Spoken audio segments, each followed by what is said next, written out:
Matt Legit here, your friendly neighborhood wrestling producer, and we have a very special presentation to bring to you tonight.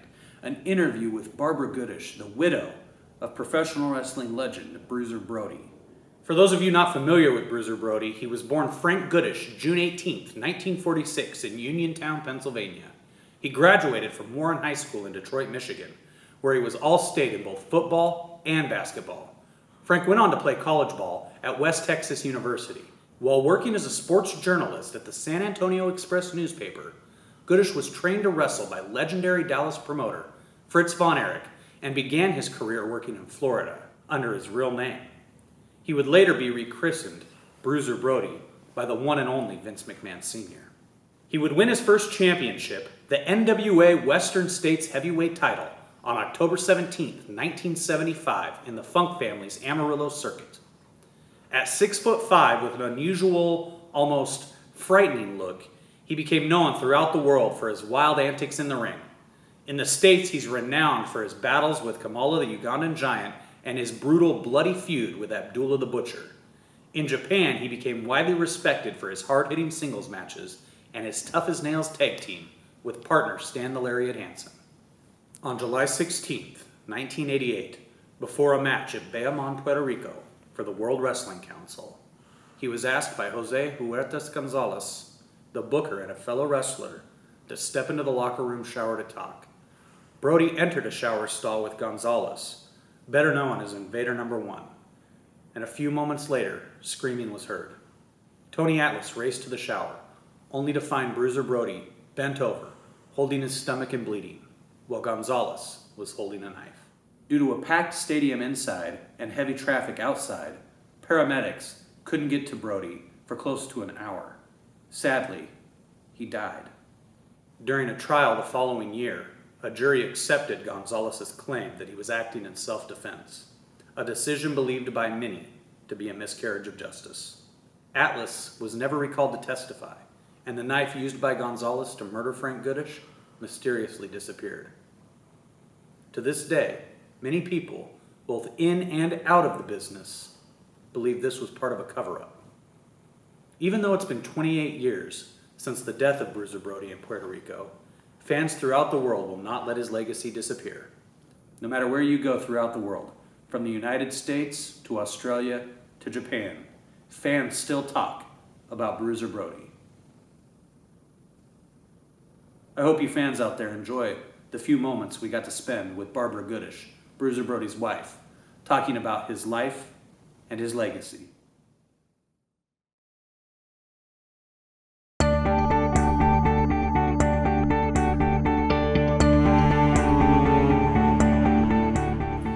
Well, it's quite an interesting story. I was working in a hotel in Sydney, Australia, and all the overseas wrestlers would be staying at that hotel. To me, they were just all like my brothers, because this was before computers, this was before the internet. So when I was working the front desk, I would give them all their mail and they would show me their letters, they would show me the photographs of their kids, and we would talk about the families, because they didn't have much touch. When they were in a strange country, there wasn't a lot of communication. So I became pretty good friends with a lot of them because I was just a friend. I was safe. They knew they could be honest with me. So it was just like another big family. One night I happened to be working late and they had come back from a match and there was about 12 of them. And at that point, Frank had been maybe in the hotel, probably about 6 weeks, and just talking away, just becoming friends. And we went up to, in fact, it was a Texas gentleman that owned the hotel, and he had like a piano bar called the Bourbon and Beef up up the street. So they came back. I was leaving the hotel about 11 o'clock, and they came back from their matches, and they said, well, why don't you just come up for a drink with us? And I'm talking about Andre the Giant, the midgets, so it was quite a diverse crowd. So we went up there. As the night progressed, because it was already starting off at 11 o'clock, one by one, they would get off from the table and say, we'll be right back. Well, this happened several times. Then all of a sudden, there was only 3 of us left. which was Killer Cow Crop, which was one of my friends too. And then he gets up and says, I'll be right back. Well, he never came back. Of course, that just left Frank and me, and we just sat there and talked till like 5 o'clock in the morning. But I found out later it was a setup, that he didn't know how to get me by myself, so he'd set up all the boys so that I would feel comfortable, so that in the finish there was only going to be him and me, and that is probably how it all started. When you have a relationship, if you become friends first and it leads to something else, you're not trying to be somebody else, you're just yourself. And so he knew me as myself. He was doing Australia and New Zealand, so he was pretty much in Australia, in Sydney, at least a couple of times a week. So that's kind of so, and he was there, I'd say, for a period of about 9 months or something. So we got to know, we got to know each other pretty much in that 9 months. And of course, everybody was saying, they're just going to leave. I mean, don't be silly. He's going to get on a plane and you'll never see him again. Frank kind of had a little bit of a disagreement sometimes with promoters. He comes back one Friday night. He was leaving the country the next day. He put his pay on the table, not a word. He said, this will be enough. He said, I'd like you to come with me. Would you, come with me? No promises, no nothing. But sometimes you don't need it. You can understand somebody. And I knew he was serious because he was very tight with his money. And here it was, this wad of cash for me to cover me to come to America. And he didn't know. I mean, I knew that he trusted me because I could have been somebody that just kept the money and not even get on a plane. In life, sometimes opportunities, you have to take opportunities. And I thought, I will never get to see America. So I got a round trip ticket and kept my fingers crossed. A week later, I had to tie up, 10 years of my life. Got on the plane, biting my fingers, said, is he going to be there when I get to the airport? Of course, this was when you got off the plane and everybody, there was no security back in those days. And the minute I got off my plane, the Hare Krishnas were meeting the plane. So, got the other plane to San Antonio, got off the plane, sort of feeling, because you never know. I thought, what if he's not there? What am I going to do? But sure enough, here he was. When I got through the gate, here he was with a big smile on his face, and I guess that was the story, because I'm still in America.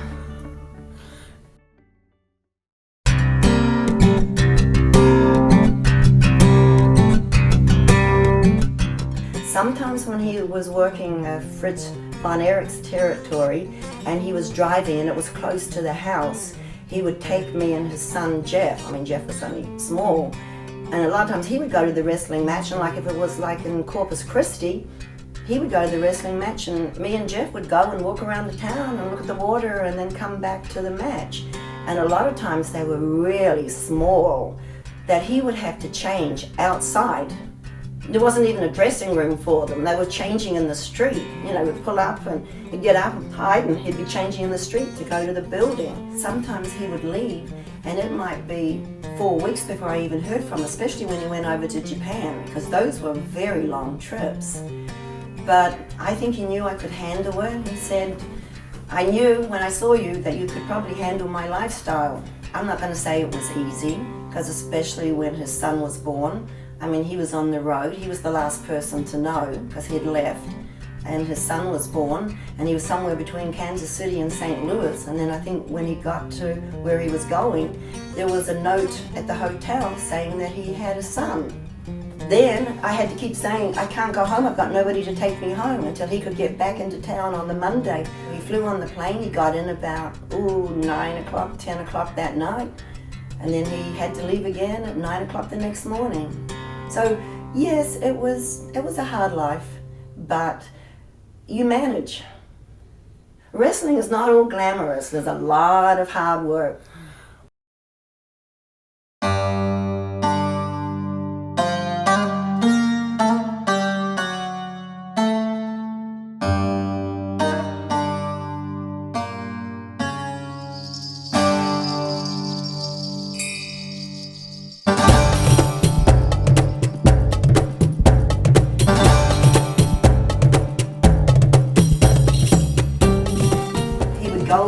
airport, and he'd get out of the car, and here he would be, Dad and Father. He would go through the airport doors, take his hair out, and I could see the transformation from Dad, Father, to Bruiser Brody. He actually became Bruiser Brody when he left the family behind. He became the character that he was. And then when he came back, it was the transformation the other way. He'd be Bruiser Brody on this side of the window or the gate. Then he would come out and he would just be father again and husband. He knew how to define the two. He used it, it was a business to him, and he never lost sight of who he really was. I think he was just a gentle giant. I think he was, that's why people, I think, remember him, because when they met him, they couldn't believe they expected this big, strong man, and here he was, this very softly spoken, gentle person.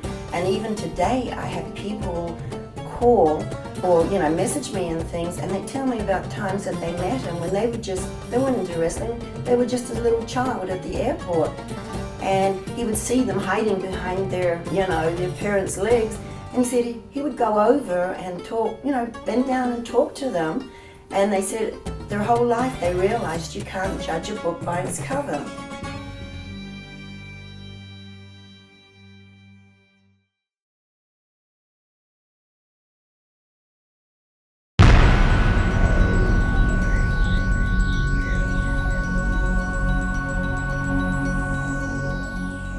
Flying into Puerto Rico, I was grateful. The one thing I was grateful for was there was a Canadian lady, Nancy, who translated everything for me, who helped me so much. Without her, I really don't know how I would have managed.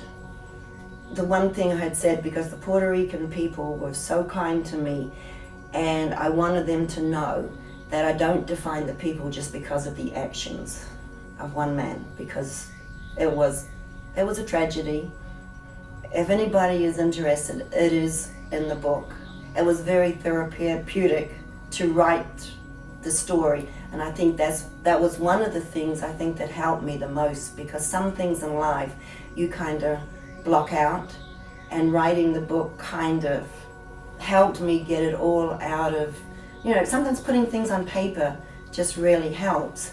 So a lot of that time I had blocked out. I think when tragedy happens, you go into another phase, it's like, which I think is what is our protection to get through tragedies that everybody has in life. This is such a unique business, and that we're all family, but a lot of people outside the business, you have to be a whole different person because they don't understand. It's a family business, and when everything happened, I lost that family. So coming to something like this, like the CAC this year, and being with everybody it makes my heart good, because it's a family. And then I go back to my ordinary life, which I can't talk about it because nobody else understands. And I think you can be free. People will just come up and shake my hand and say, "Oh, your husband, we still remember." And they remember things that they have seen over the time. When you're around your wrestling family, there are no strangers.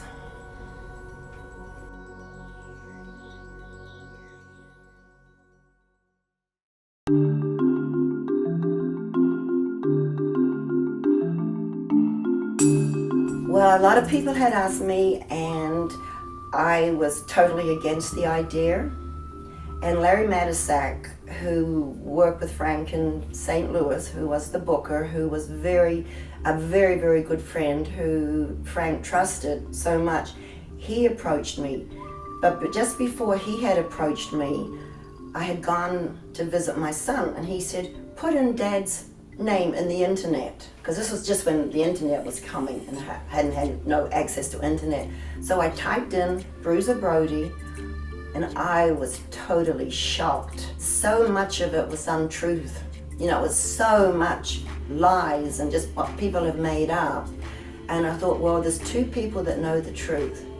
Larry knows the truth about the wrestling business, and I know the truth about the home business.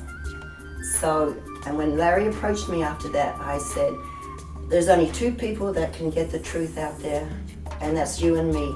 And that was the reason we went and wrote the book. It's called Brody, The Triumph and Tragedy of Wrestling's Rebel.